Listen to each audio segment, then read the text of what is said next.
Et yo les dresseurs, c'est Alexandre, j'espère que vous allez bien les gars. Aujourd'hui, analyse totalement improvisée et totalement à chaud de deux nouvelles affiches à propos de l'animé Pokémon et du coup les saisons 23 et 24. En fait, c'est un abonné, du coup l'un d'entre vous qui est venu me parler sur Twitter pour me les envoyer directement. Je me suis dit que comme j'ai rien à faire aujourd'hui, à part du montage éventuellement sortir un petit peu plus tard, j'allais allumer ma caméra pour faire une analyse directement à chaud et vous faire kiffer. Par contre, sachez qu'il n'y aura pas du coup de vidéo review analyse à propos des épisodes 32 et 33 parce qu'ils sont pas vraiment intéressants. L'épisode 32, j'avais rien à dire dessus et l'épisode 33 il se résume assez rapidement où t'as Sacha qui a battu simplement une dresseuse de type insecte pour grimper à la 890e place si je dis pas de bêtises au championnat du monde, et Go a capturé un deuxième Scarabrit pour l'échanger avec la même dresseuse qui possédait plein de Scarino. Du coup ça nous montre vraiment aussi une des révélations déjà présentes dans le dernier opening. Par contre les amis, actuellement je tourne du coup le samedi 22 août et normalement vous verrez cette vidéo là du coup quand elle sera montée et bien préparée le dimanche 23 ou le mardi 25, je sais pas encore comment j'ai planifié mes semaines, mais je serai déjà parti en vacances. Du coup normalement, et je dis bien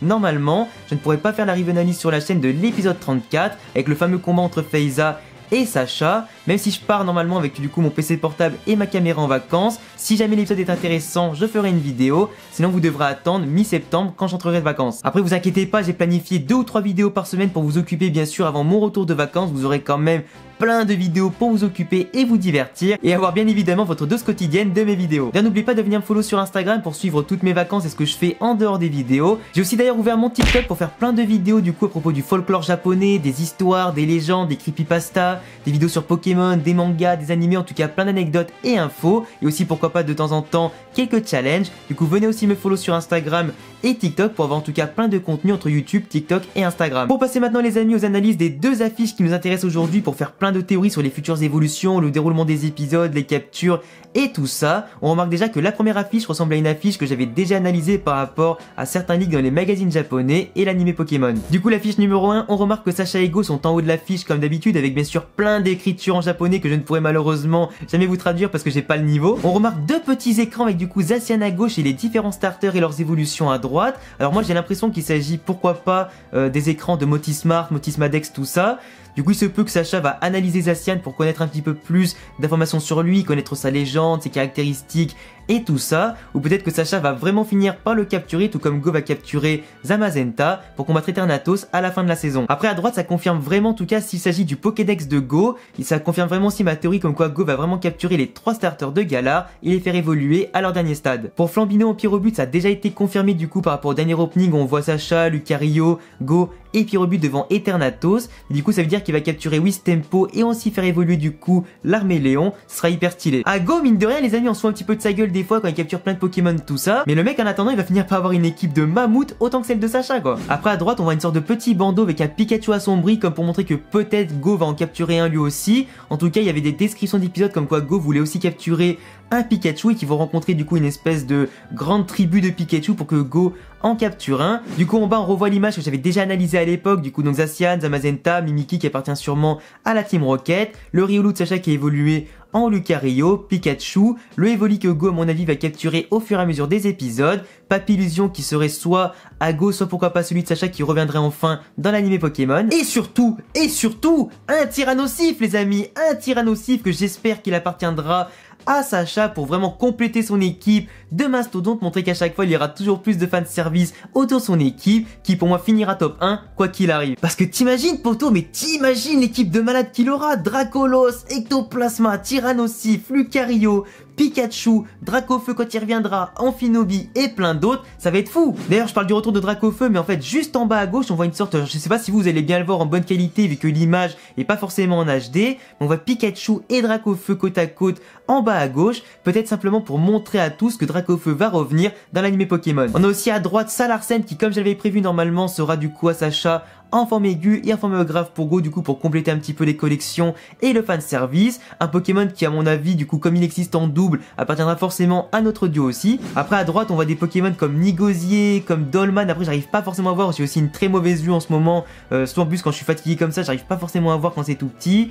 Un Moumouton à droite qui sera sûrement capturé par Go pour sa collection aussi. Mais du coup on voit quand même quelques captures, des évolutions, quelques éléments de réponse quand même assez intéressants pour la suite des épisodes, c'est plutôt pas mal. Et la deuxième affiche cette fois-ci comportera vraiment des éléments de réponse sur les prochains épisodes, et notamment du coup le combat entre Sacha et Feiza, qui pour moi du coup, comme je vous l'avais dit dans ma théorie ultime, je pense très clairement que Sacha va subir sa première défaite du coup de la saison, être un petit peu rétrogradé du coup au classement des championnats du monde, parce qu'à mon avis Feiza et Sacha ils ont à peu près le même âge, ou du moins le même nombre d'années d'expérience en tant que dresseur Pokémon, mais Feiza dans l'entraînement est beaucoup plus sérieuse pour moi que Sacha, elle s'entraîne beaucoup plus dur que lui. Du coup je pense que sur l'instant avec les Pokémon qui seront hyper badass comme Krakos et ceux qu'elle a en réserve, vont s'imposer du coup contre Riolu et Canartichaud de Galar, qui vont devoir prendre un peu plus d'expérience pour se hisser au même niveau et éventuellement prendre leur revanche durant la quête des badges à Galar. En tout cas vous me direz ce que vous en pensez, mais moi je pense très clairement qu'on aura droit à un magnifique combat du contre Feiza et Sacha qui devrait utiliser simplement Canartichaud et Riolu, du coup des Pokémon de combat qui veulent en découdre à chaque fois, progresser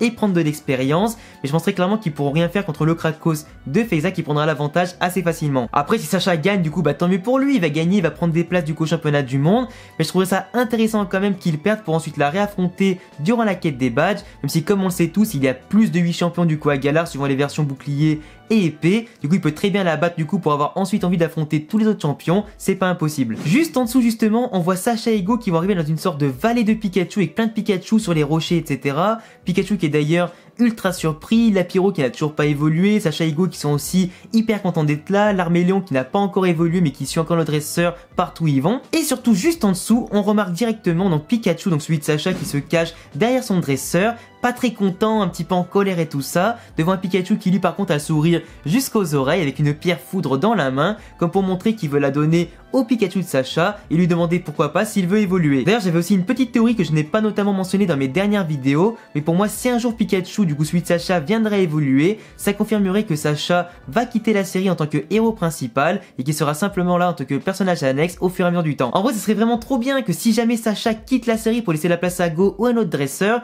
que Pikachu décide au dernier moment du coup pour affronter Tarak d'évoluer ou du moins de transformer grâce à une pierre foudre en Raichu pour devenir vraiment au maximum de son potentiel et montrer à tous qu'est-ce qu'il vaut au niveau maximum. Après forcément c'est l'emblème de la nation Pikachu, du coup à mon avis il évoluera jamais, mais ce serait quand même hyper intéressant qu'il vienne à accepter la pierre foudre et l'utiliser pourquoi pas qu'en dernier recours si jamais Sacha en a vraiment besoin. Du coup c'est à peu près tout ce qu'on voit notamment sur les affiches en question, du coup la possible capture de Tyrannosif, le Evoli pour Go, le retour de Dracofeu, le retour aussi pourquoi pas de Papillusion, le fait que Go va capturer Wistempo et les faire évoluer. Je vous laisserai en tout cas les amis me donner toutes vos théories, vos analyses, vos avis à propos de ces deux affiches là et de ma vidéo dans les commentaires. Je vous laisse forcément aussi vous abonner et cocher la cloche si vous aimez Pokémon, l'animé et les mangas animés et jeux vidéo. Le petit pouce bleu bien évidemment si tu me soutiens, il va me rejoindre aussi sur Instagram et Twitter, t'as tous les réseaux qui s'affichent ici. T'as aussi mon TikTok qui s'affiche là pour que tu puisses aussi venir me rejoindre et voir mes vidéos exclusives à ce réseau là. Et à bientôt les amis pour prochaine vidéo, prenez soin de vous, ciao.